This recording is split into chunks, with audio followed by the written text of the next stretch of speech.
Hi folks, this is Mary, aka Mercy Triumphs of Slow Crochet. Today I am going on a little bit of an adventure to one of my favorite stores in Nashville. This place is called McKay's Used Books, and I'm going to be going specifically looking for some good reference books about crochet. I found at my local library that it's always nice to get some like crochet stitch dictionaries or encyclopedias. It's always nice when I am looking for a little bit of inspiration to look through something that I can hold in my hands. You know, there's a lot of great stitch tutorials and a lot of great content here on YouTube, but at the same time, sometimes you just want a physical book in your hands. So I'm going to be looking at their crochet and knitting section. And I don't know if I'll be able to film there, but I will definitely take some pictures and hopefully I will find some treasures today. If not, later on I will share with you a treasure that I did find a little bit ago and it made my heart happy. And so hopefully I'll be able to replicate that experience. But again, this place is a treasure hunting adventure. So you're not necessarily guaranteed what you're going to find. You can't call them ahead of time and look for titles or anything. But if you're in Nashville and you have an interest at all in vintage books or used books or even, man, they have so many things. There's a whole second floor just of records and CDs, and there's movies and board games and Legos. There's all kinds of things. This store has really grown a lot since I first encountered it, and that was eons ago when I was a little girl. The first McKay's ever was in the same city where my grandparents lived, and so whenever we'd go to visit them, I would get a big old stack of books from whatever series I was currently reading. And I just have these memories of taking my big old stack of books and going and trading them in and getting the next big old stack in that series. So it was always really sweet to be able to have that association of going to visit grandparents with going to get some more really great books. So hopefully, again, that'll happen today. And if not, I'm going to have fun anyway. And I hope you will too. Thank you so much for joining me. I'll see you here in a minute.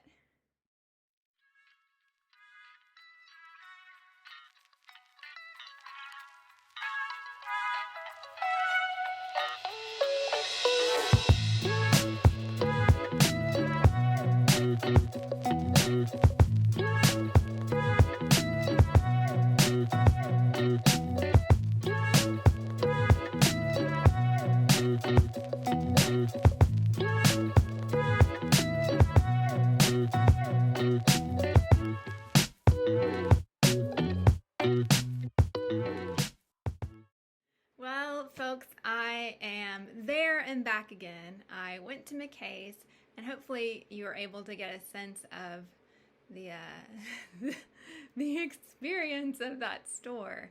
I was looking for some music, so I went up to the top floor and was able to take a few photos looking down, and you can see just how massive this place is.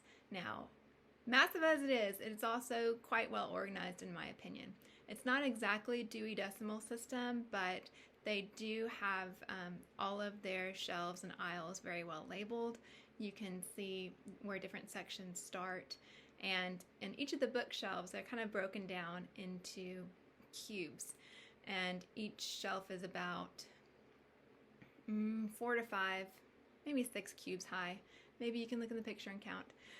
But the knitting and crochet section is together, and it is skewed pretty heavily towards the knitting books. There are about 4 kind of cube sections that go from the top of the shelf down of knitting and crochet books, at least when I was there. And for every one crochet book, there was probably dozens of knitting books. But there were some really nice ones that I was able to find. There were some older ones, some from the 80s or the 90s. There were some pattern books that had, 20 or 30 patterns in them.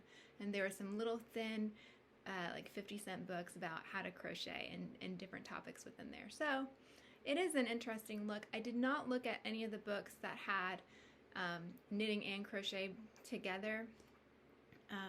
You know, because sometimes people will release books on a topic and it's like 50 patterns for baby, knitting and crochet. I've checked out several of those from the library, and I still, you know, there just seems to be such a greater market perhaps for knitting than crochet. I was interested to see that the books they did have were more amigurumi and less on, well, and maybe that was just the newer ones were more amigurumi. Maybe that's a newer thing, a trendier thing. I've done a few amigurumi, but it's not really my personal favorite. I was specifically looking for some kind of like stitch dictionary or encyclopedia, because I checked out several of those from our library in the past and really enjoyed them as a reference. So this was one of those times where I actually found what I was looking for. Yay! So I have checked out this exact book, and so I was really glad to find it. It was $9.20. Very good condition. You can see